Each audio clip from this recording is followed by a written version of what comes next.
Anantapuram super 6 సభలో ప్రతిపక్షంపై విరుచుకుపడ్డారు AP CM Chandrababu Naidu. సిద్ధం అనడం కాదు, అసెంబ్లీకి రావడానికి సిద్ధమా అంటూ వైసీపీ అధినేత జగన్ కి సవాల్ విసిరారు. అంతేకాదు ప్రతిపక్ష నాయకుడి హోదా ఇచ్చేది తాను కాదని ప్రజలు ఇవ్వాలి అన్నారు చంద్రబాబు.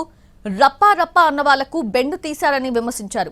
వైకుంఠపాలి వద్దని, మరోసారి ధృతరాష్ట్రుడి కౌగిలిలో మళ్లీ చిక్కుకోవద్దని ప్రజలకు సూచించారు చంద్రబాబు. సిద్ధమని ఎగిరిపడ్డారు. అసెంబ్లీకి రండి, చర్చకు సిద్ధమా అని సవాలు విసిరుతున్నా. అనంతపురం నుంచి ప్రతిపక్ష హోదా కావాలంటారు. రాజకీయాల్లో ఓనామాలు తెలియని వాళ్ళు. ప్రతిపక్ష హోదా నేనిచ్చేది కాదు.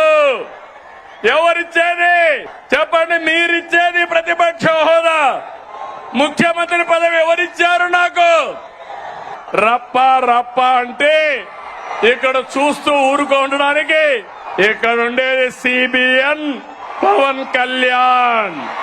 సోషల్ మీడియాలో పోస్టులు పెట్టి ఆడబిడ్డల్ని అవమానిస్తే కబద్దార్, జాగ్రత్తగా ఉండండి.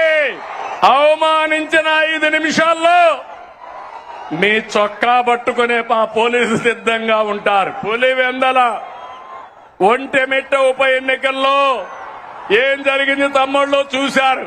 రప్ప అని ఆడిచ్చారా లేదా అని నేను అడుగుతున్నా. బెండు తీశారు. ఈ విషయం గుర్తుపెట్టుకోవాలి.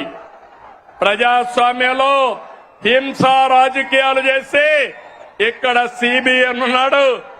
మీరు ప్రపంచంలో ఎక్కడ దాక్కున్నా దోషులను తీసుకొచ్చి చట్టం ముందు నిలబెట్టే బాధ్యత నాదని మరొకసారి హామీ ఇస్తున్నా.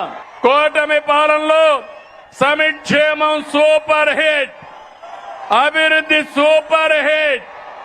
మళ్లీ వైకుంఠపాడి వద్దు.